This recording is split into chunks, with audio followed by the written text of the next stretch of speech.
ನಮಸ್ತೆ, ನಾನು ನಿಮ್ಮ Asha Udupa Kateel. Welcome back to Karavali mirror. ನೀವು ನಾರ್ಮಲಾಗಿ ಹೋಟೆಲಿಗೆ ಹೋಗ್ತೀರಾ, ಹೋಟೆಲಿಗೆ ಹೋದಾಗ ಇಡ್ಲಿ ದೋಸೆಗೆಲ್ಲ ಸಾಂಬಾರು ಚಟ್ನಿ ಎಲ್ಲ ಹಾಕಿ ಕೊಡೋದು ನೋಡಿರ್ತೀರ ಸಾಮಾನ್ಯವಾಗಿ. ಅದರ ಜೊತೆಗೆ ಸಾಂಬಾರು ಚಟ್ನಿ ಇಲ್ಲದೆ ದೋಸೆ ಮತ್ತು ಇಡ್ಲಿಯನ್ನು ನಾವು ಬೇರೆ ಕಾಂಬಿನೇಷನ್ ಜೊತೆ ತಿನ್ಬೋದು. ಅದು ಯಾವುದಪ್ಪ, ಒಂದು ಪ್ರಿಸರ್ವ್ ಮಾಡಿ ಚಟ್ನಿ ಪುಡಿ ಅಂಥೇಳಿ ಮಾಡ್ಕೋಬೋದು. ಅಂದರೆ ಅದು ಒಂದು ಸಲ ಮಾಡಿಟ್ರೆ 2-3 ತಿಂಗಳು ನಾವು ತಿನ್ಬೋದು ಅದನ್ನು. ಅಂದರೆ ಎಂಥದ್ದು ಹಾಳಾಗೋದಿಲ್ಲ, ಅಷ್ಟು ಪ್ರಿಸರ್ವ್ ಮಾಡಿ ಇಡ್ಬೋದು. ಹೇಗೆ ಮಾಡೋದು ಅಂತ ಹೇಳಿ ನೋಡುವ. ಹಾಗಾದರೆ ಬನ್ನಿ ಸ್ಟಾರ್ಟ್ ಮಾಡುವ. ಅದಕ್ಕೆ ಐಟಮ್ಸ್ ಎಲ್ಲ ಜಾಸ್ತಿ ಬೇಕಾಗಿಲ್ಲ, ಇದನ್ನೇ ಯೂಸ್ ಮಾಡ್ಕೊಂಡು ಮಾಡುವಂಥದ್ದು. ನೋಡಿ, ಒಂದು ದೊಡ್ಡ ಕಪ್ಪಲ್ಲಿ ನಾನು ಕಡಲೆಬೇಳೆ ತೊಗೊಂಡಿದ್ದೇನೆ. ಅದಕ್ಕೆ ಚಿಕ್ಕ ಕಪ್ಪಲ್ಲಿ ಒಂದು 1/4 ಕಪ್ಪಷ್ಟು ಉದ್ದಿನಬೇಳೆ ತೊಗೊಂಡಿದ್ದೇನೆ. ಮತ್ತು ಒಂದು 25-30 ಬ್ಯಾಡಗಿ ಮೆಣಸಿನಕಾಯಿ, ರುಚಿಗೆ ತಕ್ಕಷ್ಟು ಉಪ್ಪು, ಒಂದು ಅರ್ಧ ಚಮಚ ಆಗುವಷ್ಟು ಇಂಗು, ಒಂದು 3 ಚಮಚ ಆಗುವಷ್ಟು ಎಣ್ಣೆ, ಹಾಗೆ ಕರಿಬೇವು. ನೋಡಿ, ಇಷ್ಟು ತೊಗೊಂಡಿದ್ದೇನೆ. ಕರಿಬೇವು ಹಾಕಿದಷ್ಟು ನಮಗೆ ಪರಿಮಳ ಜಾಸ್ತಿ ಬರ್ತದೆ. ಮೊದಲಿಗೆ ನಾನು ಎಣ್ಣೆ ಹಾಕಿಕೊಳ್ತಾ ಇದ್ದೇನೆ. ಇದಂದರೆ 3 ಚಮಚ ಹಾಕಿದ್ದೆ. ಯಾಕಂತ ಹೇಳಿದ್ರೆ ನಮ್ಮದು ಕಡಲೆಬೇಳೆ ಒಂದು ದೊಡ್ಡ ಕಪ್ಪಲ್ಲಿ ಉಂಟಲ್ಲ, ಅದು ಸರಿಯಾಗಿ ಹುರಿಬೇಕಲ್ಲ, ಅದಕ್ಕೋಸ್ಕರ ನಾನು 3 ಚಮಚ ಆಗುವಷ್ಟು ಹಾಕಿದ್ದೇನೆ. ಜಾಸ್ತಿ ಹಾಕೋದು ಬೇಡ, ಅಂದರೆ 2-3 ತಿಂಗಳು ನಾವು ಪ್ರಿಸರ್ವ್ ಮಾಡ್ತೇವಲ್ಲ, ತುಂಬ ಹಾಕಿದರೆ ಹಾಳಾಗ್ತದೆ ಬೇಗ. ನೋಡಿ, ಒಂದು ದೊಡ್ಡ ಕಪ್ಪಲ್ಲಿ ಕಡಲೆಬೇಳೆ ಮೊದಲಿಗೆ ಹಾಕ್ಕೊಳ್ತಾ ಇದ್ದೇನೆ. ಇದೀಗ ಕೆಂಪು ಕಲರ್ ಆಗುವಷ್ಟು ಹುರಿಬೇಕು. ಅದರ ಜೊತೆಗೆ ಉದ್ದಿನಬೇಳೆ ಒಟ್ಟಿಗೆ ಹಾಕ್ಕೊಂಡು ಹುರಿಬೋದು, ಉದ್ದಿನಬೇಳೆ ಮತ್ತು ಕಡಲೆಬೇಳೆ.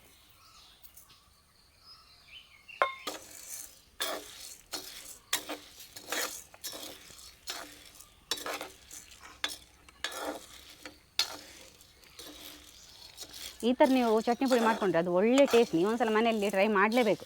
ನಮ್ಮದು ವೀಡಿಯೋನ ಯಾರಾದರೂ ಹೊಸಬ್ರು ನೋಡ್ತಾ ಇದ್ದರೆ ಸಬ್ಸ್ಕ್ರೈಬ್ ಮಾಡೋದನ್ನು ಮಾತ್ರ ಮರಿಬೇಡಿ.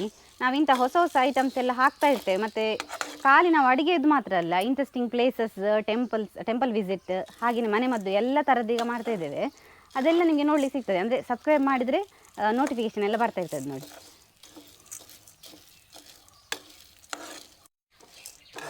ನೀವೀಗ ಚಟ್ನಿ ಪುಡಿಯನ್ನು ಒಂದು ಈ ಥರ ಮೆಥಡಲ್ಲಿ ಮಾಡೋದು, ಮತ್ತು ಮೆಂತ್ಯ ಚಟ್ನಿ ಪುಡಿ ಅಂತ ಹೇಳಿ ಮಾಡ್ಕೊಳ್ಬೋದು. ಈ ಥರ ಚಟ್ನಿ ಪುಡಿ ಮಾಡ್ಕೊಂಡು ನಿಮಗೆ ದೋಸೆ, ಇಡ್ಲಿ ಮತ್ತು ಯಾವುದಾದ್ರೂ ಈಗ ಚಪಾತಿ ಮಾಡಿಕೊಂಡ್ರು ಕೂಡ ಅದರ ಜೊತೆಗೆ ಕಾಂಬಿನೇಷನ್ ಮಾಡ್ಕೊಂಡು ತಿನ್ಬೋದು. ಅಂದರೆ ಈ ಚಟ್ನಿ ಪುಡಿಗೆ ಸ್ವಲ್ಪ ಎಣ್ಣೆ ಹಾಕಿ ಅದನ್ನು ಮಿಕ್ಸ್ ಮಾಡಿ ತಿನ್ನುವಂಥದ್ದು. ಇದು ಮಾತ್ರ ಟ್ರೆಡಿಷನಲ್ ಟೈಪಲ್ಲಿ ನಾನು ಮಾಡ್ತಾಯಿದ್ದೀನಿ. ಅಂದರೆ ತುಂಬ ಐಟಮ್ಸ್ ಹಾಕ್ಲಿಕ್ಕೆ ಹೋಗ್ತಾಯಿಲ್ಲ. ಕೆಲವರು ಇದಕ್ಕೆ ತೆಂಗಿನಕಾಯಿ ಎಲ್ಲ ಹಾಕ್ತಾರೆ, ಅಂದರೆ ಒಣ ಕೊಬ್ಬರಿ ಎಲ್ಲ ಹಾಕ್ತಾರೆ. ನಾನು ಅದೆಲ್ಲ ಹಾಕ್ಲಿಕ್ಕೆ ಹೋಗ್ತಿಲ್ಲ. ಅಂದರೆ ನಾನು 2-3 ತಿಂಗಳು ಪ್ರಿಸರ್ವ್ ಮಾಡಬೇಕಲ್ಲ, ಅದಕ್ಕೋಸ್ಕರ ಅದನ್ನೆಲ್ಲ ಸ್ಕಿಪ್ ಮಾಡ್ತಾಯಿದ್ದೇನೆ. ನೋಡಿ, ಇದಕ್ಕೆ ನಾನು ಇಂಗು ಹಾಕಿಕೊಳ್ತಾ ಇದ್ದೇನೆ. ಇಂಗು ಮತ್ತು ಕರಿಬೇವು ಉಂಟಲ್ಲ, ಅದು ಒಳ್ಳೆ ಪರಿಮಳ ಕೊಡ್ತದೆ ನನಗೆ. ನೋಡಿ, ಇದು ಆಗ್ತಾ ಬಂತು, ಸ್ವಲ್ಪ ಕಲರ್ ಚೇಂಜ್ ಆಗ್ತಾ ಬಂತು, ಪರಿಮಳ ಕೂಡ ಬರ್ತಾ ಉಂಟು. ಈ ಕಡಲೆಬೇಳೆಯಲ್ಲಿ ಹೆಚ್ಚಾಗಿ ನೀವು ಕಡಲೆಬೇಳೆದು ಪರಮನ್ನ ಮಾಡೋದು ನೋಡಿರ್ತೀರ. ಈ ಉಡುಪಿ ಸೈಡಲ್ಲೆಲ್ಲ ಸಾಂಬಾರು ಪೌಡರ್ ಮಾಡಲಿಕ್ಕೆ ಕಡಲೆಬೇಳೆಯನ್ನು ಸ್ವಲ್ಪ ಯೂಸ್ ಮಾಡ್ತಾರೆ. ಹಾಗೆ ಕೆಲವೊಂದು ಇದಕ್ಕೆ ಮಸಾಲ ಮಾಡಲಿಕ್ಕೆ ಕೂಡ ಯೂಸ್ ಮಾಡ್ಕೋತಾರೆ. ನೋಡಿ, ಇದೀಗ ಆಗಿದೆ, ಕಲರ್ ಚೇಂಜ್ ಆಯಿತು. ನೋಡಿ, ಕಡಲೆಬೇಳೆದು ಕೆಂಪು ಕಲರ್ ಆಯಿತು. ಇಷ್ಟಾದರೆ ಸಾಕು. ಇನ್ನು ನಾವು ಬ್ಯಾಡಗಿ ಮೆಣಸನ್ನು ಹುರಿದುಕೊಳ್ಳುವ. ಇದನ್ನು ನಾನು ತಟ್ಟೆಗೆ ಒಂದು ಹಾಕಿಕೊಳ್ತೇನೆ. ಈಗ ಚೆನ್ನಾಗಿ ಹುರಿದುಕೊಳ್ಳುವ. ಇದಕ್ಕೆ ನಾವು ಕರಿಬೇವನ್ನು ಹಾಕಿಕೊಳ್ಳುವ. ಇದು ಕರಿಬೇವನ್ನು ನಾನು ಚೆನ್ನಾಗಿ ತೊಳೆದಿಟ್ಟಿದ್ದೇನೆ, ಅದನ್ನೀಗ ಹಾಕಿಕೊಳ್ಳುವ.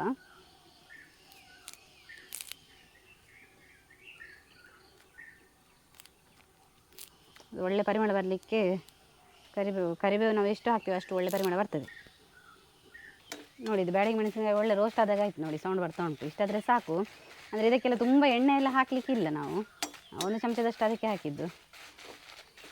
ಈಗ ಇದನ್ನು ನಾವು ಮಿಕ್ಸಿಗೆ ಹಾಕಬೇಕಾದ್ರೂ ಕೂಡ ಅಷ್ಟೇ, ಕಡಲೆಬೇಳೆ ಮತ್ತು ಉದ್ದಿನಬೇಳೆಯನ್ನು ಒಂದು ಸಲ ಪುಡಿ ಮಾಡಿಟ್ಕೊಂಡು ನಂತರ ಮತ್ತೆ ಬ್ಯಾಡಗಿ ಮೆಣಸಿನಕಾಯನ್ನು ಪೌಡರ್ ಮಾಡಿ ಮತ್ತೆ ಮಿಕ್ಸ್ ಮಾಡಿದರೆ ಆಯಿತು.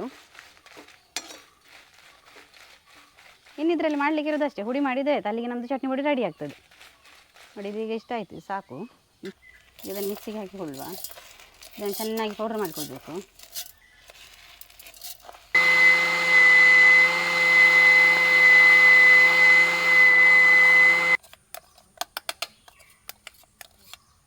ಒಳ್ಳೆ ಕಡಲೆ ಹಿಟ್ಟಿನ ಥರ ಪೌಡ್ರ್ ಆಯಿತು ನೋಡಿ. ಇದರಲ್ಲಿ ಕೂಡ 2 ಮೆಥಡ್ ಉಂಟು. ಇಷ್ಟು ಪೌಡ್ರ್ ಮಾಡ್ಕೋಬೋದು, ಅಥವಾ ಇದಕ್ಕಿಂತ ಸ್ವಲ್ಪ ನಮಗೆ ಸ್ವಲ್ಪ ತರಿ ಇರೋ ಥರ ಕೂಡ ಪೌಡ್ರ್ ಮಾಡ್ಕೊಳ್ಬೋದು.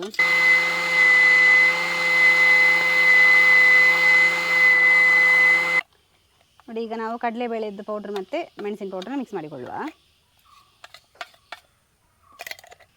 ನೋಡಿ, ಇದೀಗ ಚೆನ್ನಾಗಿ ಮಿಕ್ಸ್ ಮಾಡಿಕೊಳ್ಬೇಕು. ಈಗ ಮೆಣಸೆಲ್ಲ ಹಾಕಿದ್ರಿಂದ ಕಲರ್ ನೋಡಿ ಚೇಂಜ್ ಆಯಿತು, ರೆಡ್ ಕಲರ್ ಆಗ್ತಾ ಬಂತು.